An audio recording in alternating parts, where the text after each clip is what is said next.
Hello! Today I'm going to speak about nuclear magnetic resonance technique, its physics and application in semen studies.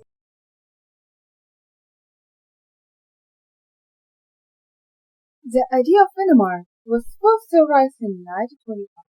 In 1937, the Dr. Isaac Rabi measured lithium isotopes and protons by NMR.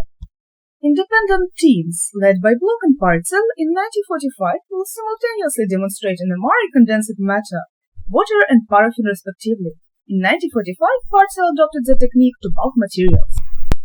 Paul Lotteber used Tellurian S60 to show that NMR could be used to generate multidimensional images. Lotteber was the first to demonstrate magnetic resonance imaging. Cerebral blood vessels glow orange in this picture, generated by a 7 Tesla magnetic resonance imaging scanner at the University of Queensland in Australia. So, what is NMR? It stands for the Nuclear Magnetic Resonance Technique, which is used to determine the content and molecular structure of a sample. There are many types of NMR available, but the most common ones are hydrogen and carbon NMR. As we are portraying semen studies, we will only focus on proton-hydrogen NMR. It utilizes the proton in water molecules to investigate its semen microstructure. The hydrogen nuclei behave like a magnet that have north and south pole and have a property called spin. There are two orientations for the hydrogen nuclei.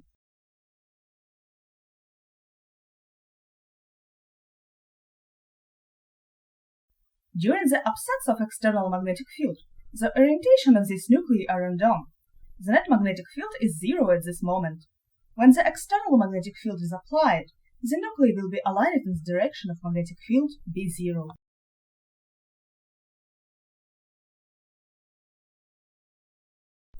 Now let's talk about the energy level in the magnetic field. With hydrogen, we have two states at which nuclei as microscopic magnets could align, +1/2 and -1/2, which we can refer to as spin up and spin down. Without external magnetic field, there is no difference in energy state, so the number of nuclei in these states will be equal at thermal equilibrium. But as we introduce an external magnetic field B, these states do not have same energy. We can say that spins are aligned with or against external magnetic field. Number m is used to distinguish different energy levels. The energy difference E of the states by the Bohr frequency condition is related to the frequency of the radiation. In this case, +1/2 state is more favorable as a lower energy state. With more spin in lower energy state, net magnetization will be aligned with the external magnetic field. The heart of the NMR machine is the magnet. This magnet creates magnetic field B0. There are also radio frequency coils inside the machine that transmit and receive the signal. The sample is placed inside the coil, and coil is placed inside the magnet as the most homogeneous region. Through the coil, we will apply a radio frequency pulse, and a second magnetic field B1 will appear. The magnetic field B1 is perpendicular to B0, and frequency of the pulse is equal to the Larmor frequency. This is called in resonance. This second magnetic field will cause assembly of nuclear moments to tip triangle theta. We can adjust the duration of a pulse in such a way that we tip nuclear moments at an angle of 90 degrees. As we turn off the pulse in the coil, nuclear moments continue to process around B0 and simultaneously start to lose phase coherence, exchange energy with each other and spread out in the tipped plane. This process is called transverse or spin-spin relaxation time. FID experiment on 90-degree pulse is largely influenced by T1, T2 of the sample magnetic field uniformity and the presence of paramagnetic nuclei. The data from this experiment is a signal in arbitrary units against time. We can go with the Fourier transform and see the spectrum of the signal in the frequency domain. T1 relaxation time is called longitudinal or spin lattice relaxation time, which means the exchange of energy with the surroundings. All spins constantly experience precessional and wandering motions. These motions are biased towards parallel to the magnetic field orientation, which leads to the thermal equilibrium. If the external magnetic field is turned on, the initial magnetization, which is zero, will gradually grow due to the biased motion. So to say, our system relaxes to the new equilibrium state. In our experiments, we usually process the raw data by applying different mathematical models. In a bulk liquid, we have high and free molecular motion, All nuclei experience the same near-zero average local field. In porous media, we have water in two states, bulk water and water near the surface. Water molecule, red circle, diffuse randomly inside the pore. The bulk water, light blue, relax slowly. But when the molecule approaches the surface, it will have lower mobility, and in semen sample will interact with paramagnetic impurities. And the relaxation time here will be shorter than of the bulk water.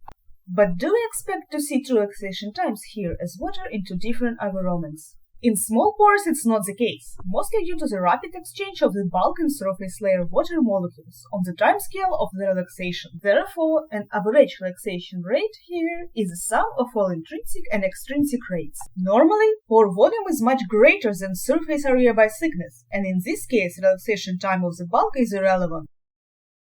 Cement is a very complicated material if we try to examine it with NMR. It has different types of water populations. And all these different water populations have different relaxation times, and by carefully measuring the samples we will see what is happening with the structure of the cement under different conditions. And now let's see the experimental process and how we work with the data on the cement sample. Here we are putting a sample inside the glass tube into the coil and coil into the magnet at a specific place.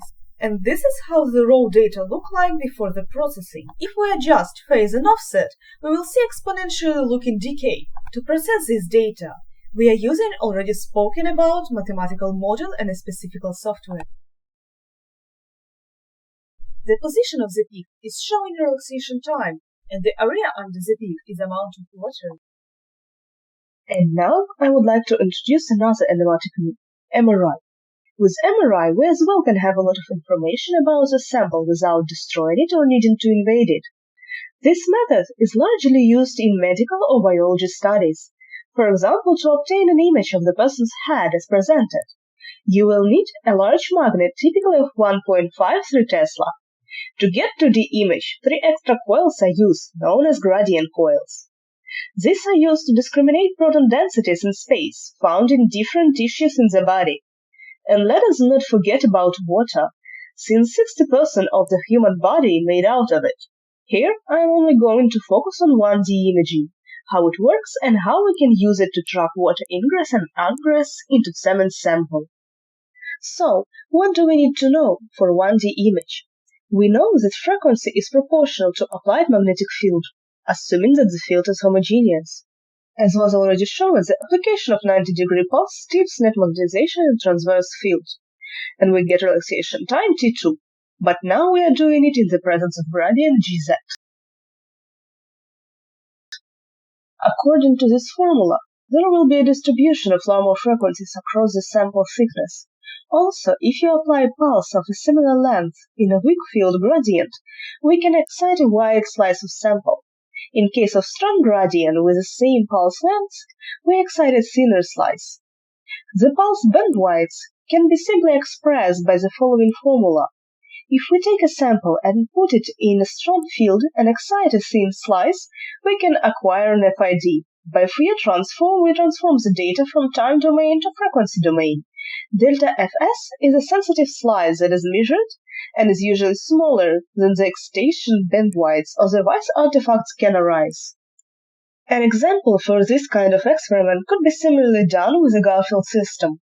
The picture on the left shows the MRI system, and on the right the RF frequency probe, used to measure thin cement samples in a strong magnetic gradient. One could also measure fluorine-19 if needed. The design was done and the magnet was built by Peter McDonald and Paul Glover at the University of Surrey, UK. That was optimized on the stray field imaging experiment introduced by Samolenko. So, here are some results from the ERICA project. With NMR, it is possible to observe the behavior of different water populations through sorption cycles, which is done by changing relative humidity during long period or in elevated temperatures during short period. During these experiments, we are capturing evolution of pore sizes and amount of water inside the cement samples. Another possibility is to investigate behavior of solid components inside the sample by T1 measurements and liquid-solid separation, which could be done by using Paik doublet equation on the acquired signal. Another interesting part of the project is building a one-sided magnet in which samples are placed on top, which allows us to measure samples of different geometry. Computation and modeling were done on the specific geometry of the magnet using different software. And here you can see a final design of the magnet. And now I'd like to give a floor to my colleagues Arifa, Magda and Orsh, so they can speak about their projects. So here is the summary of the results. We have successfully developed a new dynamical model known as the Brownian shell model. And to explain more about the new model, the Brownian shell model is developed based on the Brownian rotational motion in aqueous ion complex. The rotational motion happens when the paramagnetic ion is subjected to repeated collisions by water molecules, causing a random rotation of the shell and diffusion of the angle between ion and water molecule vector. And to test the practicability of the new model, the molecular dynamic simulation on aqueous paramagnetic ion is carried out. Molecular dynamic simulations on aqueous sodium chloride prove that the physics behind the model is good, and therefore the validity of the Brownian shell model is confirmed. Besides that, molecular dynamic simulation on aqueous manganese chloride provide guide values for the parameters needed to interpret the NMR relaxation rates. And as for the conclusion, the Brownian shell model has improved the interpretation of the relaxation rate results from cement-based materials, and it also has a broad applicability across the porous material sector. MRI enables tracking of water ingress into the sample with spatial resolution. Additionally, this technique is non-destructive and the experiment can be repeated multiple times on the same sample. Water uptake in large cement-based sample, 6 cm long, can be observed with 1D sprite MRI. Cylinder sides are sealed to ensure 1D transport and sample is subjected to water from only the one end. Every gravimetric mass measurement was followed by 1D sprite MRI experiment. On the presented figure, the total signal is plotted against the sample length. After 4 hours of water uptake, total signal denoted by a black line is observable. We can notice that water reaches up to 30 mm of the sample length. By recording signal intensity at each position with different encoding times, we can distinguish signal fraction at any location. Here, the best fit was obtained for gel-sized pores denoted with a green line and capillary-sized pores denoted with a red line. Interlayer spaces are not detectable with sprite MRI, thus no porosity fraction data of interlayers is presented. When we look at porosity evolution at a fixed distance, for instance 1 cm, we observe the large pores relaxation into the smaller pores, and the relaxation time is very long, about 1 month. When the fluid passes serially from one material to the next, the effective diffusion coefficient is given by the presented equation, where d is the diffusion coefficient and phi the volume fraction of the particular material component. Let's assume that effective diffusion coefficient is a function of water saturation. The figure shows that assume linear dependencies of the equilibrium porosity fraction for the interlayer spaces, denoted with blue line, gel pores, denoted with green line, and capillary pores, denoted with red line, of a sample dried to SA and then rewetted. The gray rectangle carries over from desorption isotherm, meaning that no additional parametrization is required. The solid lines presented on the graph fit the model of the data using the equilibrium porosity parameters presented on the left graph. The dotted line shows actual porosity and solid lines showed filled fraction of porosity. If there is no dotted line, that means all the pores of that kind are filled. As was mentioned in the previous slide, effective coefficient is a function of the water saturation. The best fit parameters present very fast diffusion coefficients and very long relaxation times. I measured water ingressing in a thin cement paste that was pre-dried at 60 degrees in vacuum. The signal was measured in a thin 160 micron thick slice below the wetting surface. On the left you can see the water-filled porosity evolve with the square root of time. The experiment lasted 2 days. What you can see is that water first invades capillary pores, shown in red. These fully saturate in the first hour of the experiment. During this time, some water also resaturates smaller pores, such as gel pores, shown in green, or interlayer spaces, shown in blue. After 1 hour, large pores turn into smaller pores, which gives proof of a dynamic microstructure during water ingress. MRI allows us to measure timescales of these changes on the order of 1 hour up to over 20 hours, depending on the history of the sample. We would like to acknowledge and thank the European Union Horizon 2020 Research and Innovation Program for making this work possible. Thank you for listening to this video. We hope you all have learned more about the various facets of cementitious materials. Please make sure to check out our other videos created by the entire ERICA team.